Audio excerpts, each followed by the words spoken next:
Hello বন্ধুরা, hope you are all fine. আমরা আবার চলে এসেছি আমাদের কাছে নতুন কিছু নিয়ে। বাঙালির উইকেন্ড মানেই তো দীপুদা, দীঘা, পুরী, দার্জিলিং। আর কাজের একটুখানি ফাঁক পেয়ে আমরাও তাই বেরিয়ে পড়লাম দীঘার উদ্দেশ্যে। যদিও আমরা শুধু ঘুরতে নয়, কাজেই যাচ্ছিলাম, মানে রদ দেখা আর কলা বেচা দুটোই করতে। এই যে ম্যাডামকে দেখছেন, খুব সাজুগুজু করেছে। মিটিং ছিল ম্যাডামের। কোথায় কনফারেন্স ছিল ম্যাডাম আপনার, একটু বলে দিন। The offbeat cafe. ও বাবা, বড় লোকিয়া ব্যাপার স্যাপার। ঠিক আছে, চলো আমরা এখন যাব একটা দাদার বাড়ি, সেখান থেকে কাল ভোর ভোর রওনা দেব দীঘার পথে। মর্নিং, এখন বাজে সকাল 6:30।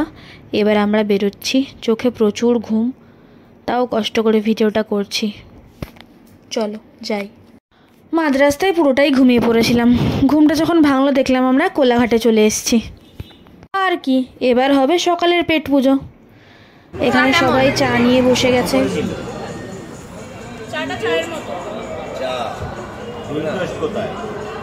চায়ের মতো চা খেয়ে আমরা সব টিফিন খেতে শুরু করে দিলাম। পেট পুজো সেরে আমরা তাড়াতাড়ি করে বেরিয়ে পড়লাম।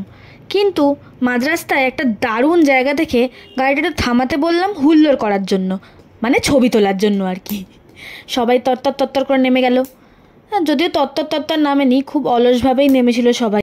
অনেকক্ষণ বসে ভীষণ টায়ার্ড হয়ে গেছিলো, সেই জন্য একটু ব্রেকও নিয়ে নিলাম আমরা। কাউতালি করার পর এবার আমাদের মনে হলো না, এবার আমাদের যাওয়া উচিত আবার গন্তব্যস্থলের দিকে। তাই আমরা আবার উঠে পড়লাম গাড়িতে। এই জায়গাটা আমরা মানে কল্পনাও করতে পারিনি, বাট এই জায়গাটা হঠাৎ করে পেয়ে গেছি। সমুদ্র, ওই তো সমুদ্র। সবার চা তেষ্টা পেয়ে গেছে ভীষণ জোরে। জানি না এটা কোন রাস্তা, একটা লোক দেখি, তাই আবার টুক করে নেমে পড়লাম। কেন আমি কেন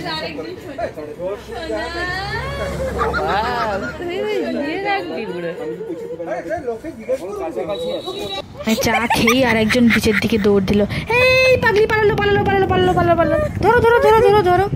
তবে সত্যি বলছি, এই জায়গাটা অসাধারণ সুন্দর, খুব নির্জন এবং ভীষণ সুন্দর। এই রাস্তা দিয়ে না আসলে হয়তো এই জায়গাটা দেখতেই পেতাম না কখনো। শঙ্করপুর নাম না এটার ছিল? না, এটা শঙ্করপুরের আগের কোনো একটা বীচ ছিল। হ্যাঁ, তোমরা শঙ্করপুর এর আগের ওখান থেকে গেলেই দেখতে পাবে, পরপর শঙ্করপুর, মন্দারমণি এই বীচগুলোই পড়বে। এত সুন্দর, নির্জন, মনোরম, স্নিগ্ধ সমুদ্র সৈকতের ধারে রিলস না বানালে হয় নাকি? তাই কিছু রিলস বানিয়ে নিলাম।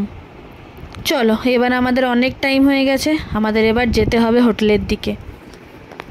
একটু ফ্রেশন আপ হয়ে রেডি হয়ে গেলাম প্রোগ্রামের জন্য। রেডি। তুইও রেডি, আমিও রেডি। প্রোগ্রামে চলে এসেছিলাম। প্রোগ্রামের কিছু ভিডিও দিতে পারলাম না, কারণ ওখানে চরম ভিড় ছিল।